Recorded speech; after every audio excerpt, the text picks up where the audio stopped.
We psychologists do not read mind but we do read behaviour. हमें वो चीज़ें समझ में आती हैं जो शायद कॉन्शियस माइंड बहुत जल्दी प्रोसेस नहीं करता या हम सोचते नहीं हैं उसके बारे में ज़्यादातर। तो अब आज एक सबकॉन्शियस माइंड की आपको बात बताता हूँ। अक्सर लोग मुझसे पूछते हैं कि क्यों मैं ज़िंदगी में एक ही तरह का टॉक्सिक पैटर्न रिपीट करता जा रहा हूँ, या लोगों के साथ मेरे रिश्ते अच्छे क्यों नहीं बनते कभी भी। बार बार मैं नेगेटिव गलत लोगों को अपने लाइफ में एंट्री दे देता हूँ और मैं बार बार अपना धोखा खाता हूँ, बिट्रेयल हो जाता है, रिजेक्टेड फील करता हूँ, लोग मुझे छोड़ देते हैं या मेरा फ़ायदा उठा लेते हैं। अगर ऐसी चीज़ें आपको भी लगती हैं तो इसका आंसर जो साइकोलॉजिकल तौर पे है वो ये है कि हमारे चाइल्डहुड जो है, हमारे जो चाइल्डहुड पीरियड होता है वो बहुत ज़्यादा इंपॉर्टेंट होता है हमारे मेंटल मेकअप के लिए। हमारा दिमाग एक स्क्रिप्ट अपने चाइल्डहुड में बना लेता है और स्क्रिप्ट पे अपनी लाइफ को हम आधारित कर लेते हैं अननोइंगली। सब कॉन्शियस प्रोसेस है, कॉन्शियसली लोग ये नहीं करते हैं। होता क्या है कि कई तरीके से हम लोग अपना चाइल्डहुड एक्सपीरियंस करते हैं और हर इंसान का चाइल्डहुड बहुत हेल्दी नहीं होता है। तो कुछ ट्रॉमास, कुछ इमोशनल ट्रॉमास जो हमें बचपन में होते हैं वो हमारे दिमाग को बहुत ज़्यादा डिफेंसिव मोड में डाल देते हैं और उसी वजह से हम अपनी लाइफ में अजीबोगरीब पैटर्न्स पे स्टिक हो जाते हैं और अवेयर होने के बावजूद भी हम कभी कभी उसको ब्रेक नहीं कर पाते, या कभी कभी तो अवेयर ही नहीं हो पाते हम। तो पहला है रिजेक्शन ट्रॉमा। अगर आपको बचपन में रिजेक्टेड फील हुआ है तो हो सकता है आप इनमें से कुछ चीज़ें करते हो। नंबर वन, बहुत ज़्यादा कॉशियस रहना दूसरों को लेकर, उनके इंटेंशंस को हमेशा डाउट करना, या फिर ये लगना कि दूसरे मेरे बारे में बुरा ही सोचते हैं।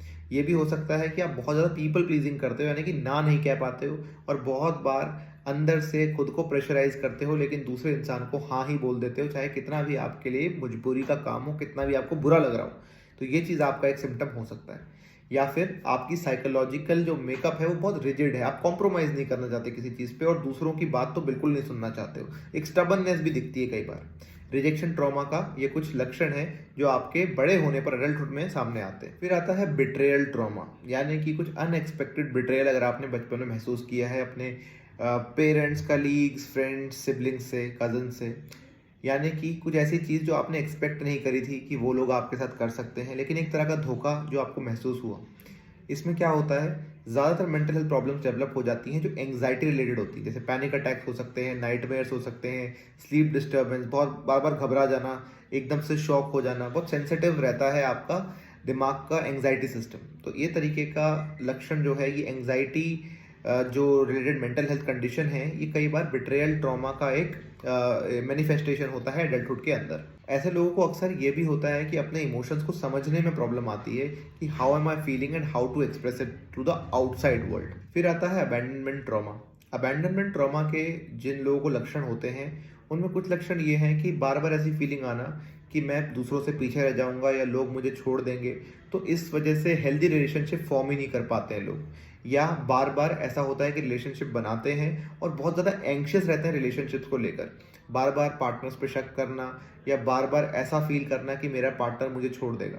ऐसी फीलिंग बार बार आती है लोगों को। सेल्फ एस्टीम और सेल्फ वर्थ भी लो रहती है और अक्सर डिप्रेशन होने के चांसेस होते हैं। और ऐसे में एक इंसान हेल्दी रिलेशनशिप किसी भी स्फेयर में, करियर में या कहीं पर भी फॉर्म नहीं कर पाता और ट्रस्ट इश्यूज बहुत ज़्यादा रहते हैं मन के अंदर किसी भी रिश्ते, किसी भी स्फेयर को लेकर। एंड आखिरी में है इंजस्टिस ट्रॉमा। अगर आपको बचपन में इंजस्टिस महसूस हुआ है तो अक्सर ऐसे लोगों में इम्यून सिस्टम की सेंसिटिविटी देखी जाती है। बार बार ऐसा लगना कि इमोशंस आउट ऑफ कंट्रोल हो रहे हैं या इमोशंस ही आपको डायरेक्ट कर रहे हैं बहुत ज़्यादा, तो ये चीज़ होती है। थका हुआ, ड्रेन्ड आउट महसूस करना भी एक लक्षण हो सकता है। And lastly, bar bar zoning out होना या फिर आपका अटेंशन एंड कंसंट्रेशन का लैकिंग होना, ये भी इनजस्टिस ट्रॉमा के बारे में देखा जाता है। इन सारे ट्रॉमास की मैंने बस ये बात इसलिए करी ताकि आप इनके बारे में अवेयर हो जाएं। और अगर आपको ऐसा लगता है कि आपको किसी तरीके का ट्रॉमा या इमोशनल सेटबैक, बचपन से इमोशनल बैगेज आप कैरी कर रहे हैं, तो it's a good time to let go of it with your conscious awareness. अब आप बड़े हो चुके हैं, you are in a grown up stage now, you can consciously choose to leave this baggage because it is not helping you anymore, it is harming your own life, which you can change whenever you want to. So embrace yourself, insecurities को हटाइए. If you are not able to do it, seek therapy.